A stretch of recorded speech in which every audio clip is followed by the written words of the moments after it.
안녕하세요. 삶의 지혜와 깊은 영감을 나누는 시간입니다. 오늘 우리는 성경 속 두 인물의 이야기를 통해 순종이라는 주제에 대해 깊이 생각해 보고자 합니다. 순종, 이 단어는 때로 우리에게 부담스럽게 다가오기도 하지만 사실은 우리 삶을 가장 완전한 축복으로 이끄는 열쇠이기도 합니다. 이 귀한 나눔을 시작하기에 앞서 잠시 시간을 내어 이 영상에 좋아요를 눌러주시고 구독을 통해 더 많은 분들이 이 은혜의 메시지를 함께 나눌 수 있도록 도와주시길 부탁드립니다. 여러분의 작은 실천이 하나님의 말씀을 전하는 귀한 통로가 될 것입니다. 주님의 이름으로 여러분 모두를 축복합니다.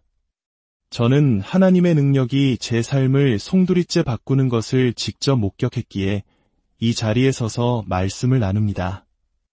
그리고 하나님께서는 바로 당신의 삶에도 동일한 역사를 이루실 것입니다. 모든 변화의 시작은 살아있는 하나님의 말씀 안에 있습니다. 오늘 이 말씀을 통해 당신의 삶의 고통스러운 모든 영역이 치유받고 회복되는 역사가 일어나기를 간절히 소망합니다. 오늘 첫 번째로 나눌 이야기는 이스라엘의 초대왕 사울의 이야기입니다. 우리는 잠시 시간을 내어 사무엘상 15장의 말씀을 함께 살펴보려 합니다. 이 이야기 속에서 사울 왕은 하나님의 명령을 받았지만 그 명령의 일부만을 행하고 전부는 행하지 않았습니다. 그는 나름의 희생을 드렸다고 생각했지만 온전히 순종하지는 않았습니다. 그리고 하나님께서는 이러한 불순종이 마치 점치는 죄와 같다고 말씀하십니다.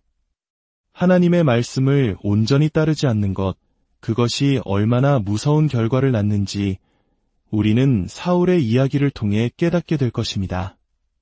사무엘상 15장 1절에서 3절입니다.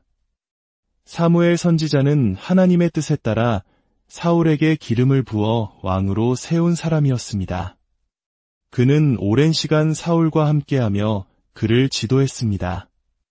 사무엘이 사울에게 말했습니다. 주님께서 나를 보내어 왕에게 기름을 부어 당신의 백성 이스라엘을 다스릴 왕으로 삼으셨습니다. 그러니 이제 주님께서 하시는 말씀을 잘 들으십시오. 만군의 주님께서 이렇게 말씀하십니다. 이스라엘이 이집트에서 나올 때에 아말렉이 길을 막고 한 짓을 내가 잊지 않고 있다. 그러니 이제 당신은 가서 아말렉을 치고 그들에게 딸린 모든 것을 완전히 없애버리시오. 그들을 불쌍히 여기지 말고 남자와 여자, 아이와 젖먹이, 소와 양, 낙타와 나귀까지 모두 죽이시오. 이 명령을 들으면 여러 가지 질문이 생길 수 있습니다. 어린아이들이 무슨 죄가 있는가? 젖먹이는 또 무슨 잘못이 있단 말인가? 하고 말입니다. 우리는 때로 하나님의 모든 계획을 이해할 수 없습니다. 하지만 한 가지 분명한 것은 아말렉 족속은 극심한 우상 숭배에 빠져 있었고 하나님의 백성을 대적했던 족속이라는 사실입니다. 하나님께서 하시는 모든 일에는 반드시 그분의 공의로운 이유가 있습니다. 그러나 8절을 보면 사울 왕은 아말렉 왕 아각을 사로잡아 살려주었습니다.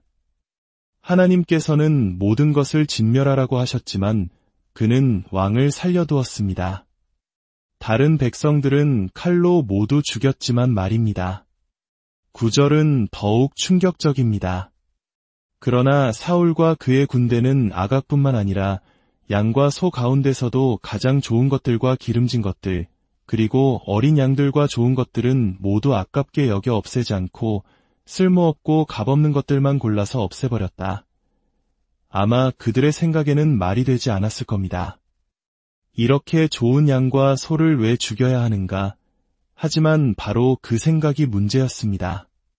그들은 좋은 것은 모두 남겨두고 자신들이 보기에 하찮고 약한 것들만 골라 완전히 없앴습니다. 그때 주님의 말씀이 사무엘에게 임했습니다. 내가 사울을 왕으로 세운 것을 후회한다.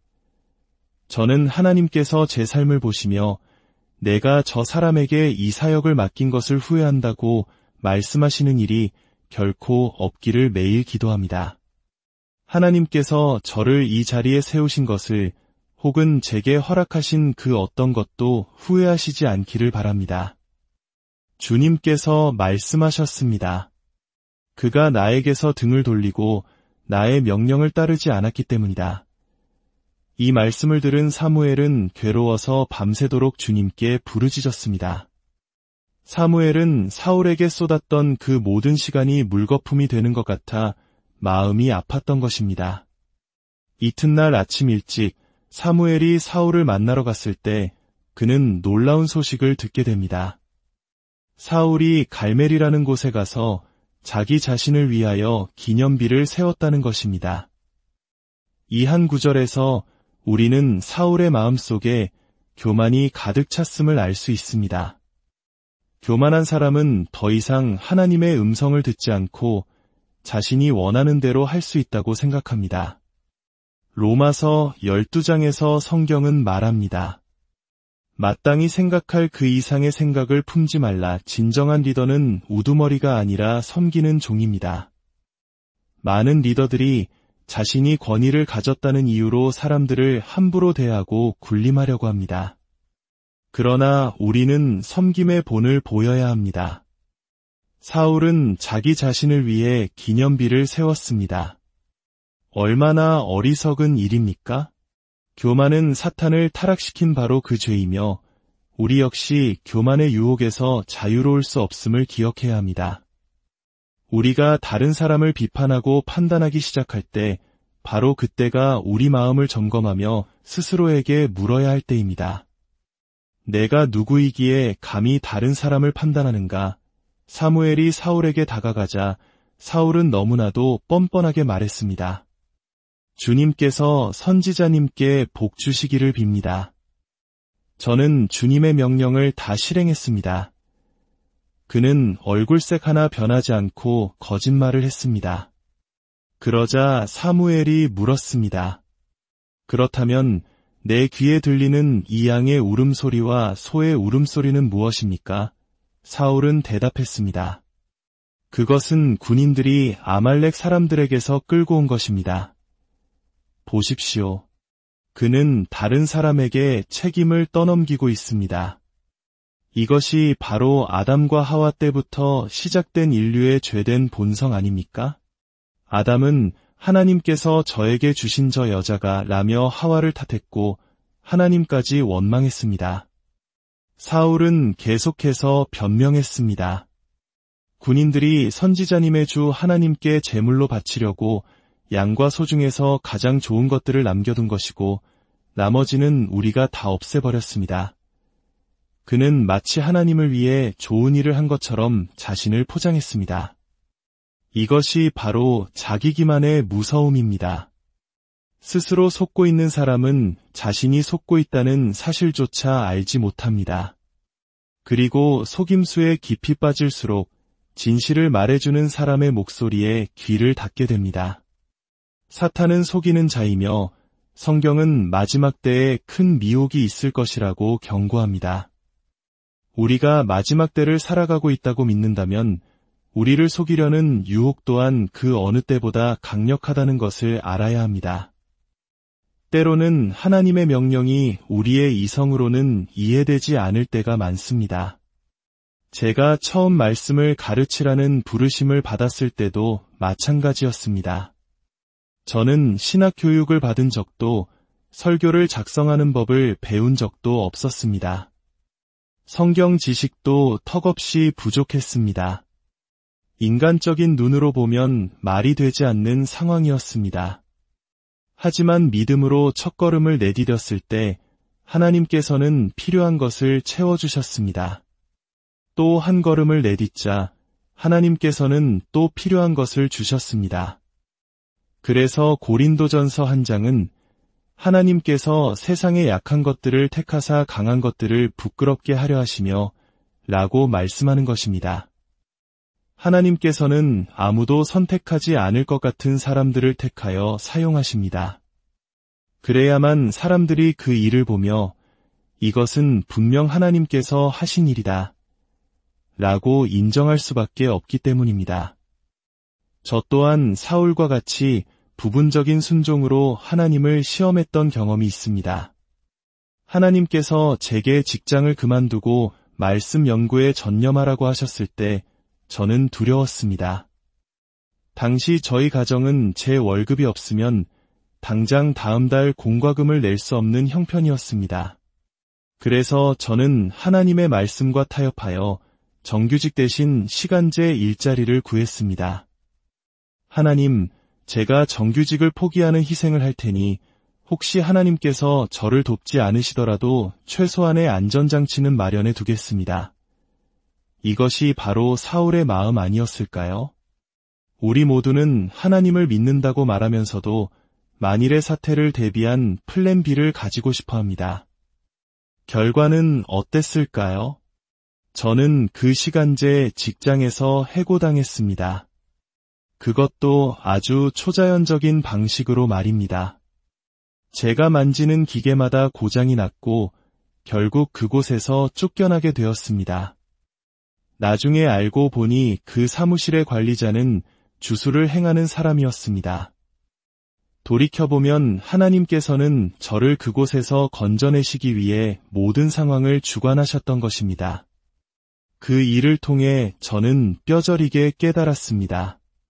하나님께서 일하는 것을 그만두어라 라고 말씀하셨을 때는 시간제로 일하라는 뜻이 아니었다는 것을요. 하나님께서는 우리의 온전한 순종을 원하십니다. 우리는 사울처럼 거의 모든 것을 다 했다고 생각하며 스스로를 속일 수 있습니다. 하지만 하나님 앞에서는 거의라는 것은 없습니다. 성경에는 또 다른 중요한 이야기가 있습니다. 바로 야곱과 에서의 이야기입니다. 야곱은 형 에서의 장자권을 팥죽 한 그릇에 사버렸습니다.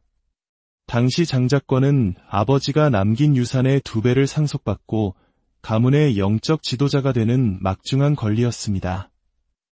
에서는 당장의 배고픔 때문에 그 소중한 권리를 가볍게 팔아버렸습니다. 이후 야곱은 눈이 어두운 아버지를 속여 장자의 축복까지 가로챕니다. 그의 이름 야곱의 뜻처럼 그는 평생을 속이는 자, 발뒤꿈치를 잡는 자로 살아왔습니다. 잘못을 저지른 야곱은 형의 복수가 두려워 외삼촌 집으로 도망쳐 수십 년을 타향해서 보냅니다. 그러던 어느 날 야곱은 더 이상 이렇게 살 수 없다고 결심합니다. 창세기 32장을 보면 그는 야복 강가에서 그의 모든 가족과 재산을 먼저 강 건너로 보냅니다. 그리고 홀로 남습니다. 바로 그때 어떤 이 바로 하나님의 사자가 나타나 그와 날이 새도록 씨름을 합니다. 야곱은 이제 모든 것을 잃을 위기에 처했습니다. 그는 하나님과의 관계를 바로잡지 않으면 안 된다는 것을 깨달았습니다. 하나님의 사자가 날이 새려하니 나를 가게 하라고 말하자 야곱은 절박하게 외칩니다. 당신이 내게 축복하지 아니하면 가게 하지 아니하겠나이다. 그는 축복을 받을 자격이 없는 사람이었습니다. 하지만 그는 하나님의 선하심을 알았기에 포기하지 않고 매달렸습니다. 저는 제 삶을 바꾸고 싶습니다. 저를 축복하시기 전까지는 절대 당신을 놓아주지 않겠습니다. 그러자 하나님의 사자가 묻습니다. 내 이름이 무엇이냐? 야곱이 대답합니다. 야곱이니이다. 그는 자신의 정체성을 고백했습니다. 나는 속이는 자, 사기꾼입니다. 그때 놀라운 선언이 주어집니다. 내 이름을 다시는 야곱이라 부를 것이 아니요 이스라엘이라 부를 것이니 이는 내가 하나님과 및 사람들과 겨루어 이겼음이니라. 그날 이후 야곱은 평생 다리를 절게 되었습니다. 하나님과의 씨름의 흔적이었습니다. 하지만 그는 절뚝거리며 걸었을지언정 그의 영혼은 하나님의 온전한 축복을 안고 걸었습니다. 저는 불순종하며 평생을 떳떳하게 걷는 것보다 하나님께 순종하며 평생 다리를 절며 걷는 삶을 택하겠습니다. 이제 여러분에게 묻고 싶습니다. 하나님께 모든 것을 내어드릴 준비가 되셨습니까? 이것은 감정적으로 쉽게 결정할 문제가 아닙니다. 깊이 생각해 보아야 합니다. 하나님, 무엇이든지 시키시면 다 하겠습니다. 라고 고백하는 것은 우리가 무엇을 포기해야 할지 모르는 상태에서 드리는 약속이기 때문입니다. 오늘 이 시간 예수님의 이름으로 여러분 모두를 위해 기도합니다. 오늘 들은 말씀을 마음 깊이 새기고 진지하게 고민해 보시기를 바랍니다. 만약 당신의 삶에 여전히 꼭 붙들고 하나님께 내어드리지 못하는 영역이 있다면 오늘 마음의 문을 활짝 열고 그분을 온전히 맞아들이십시오. 당신이 당신의 모든 것을 그분께 드릴 때 하나님께서도 그분의 모든 것을 당신에게 부어주실 것입니다. 예수님의 이름으로 기도합니다.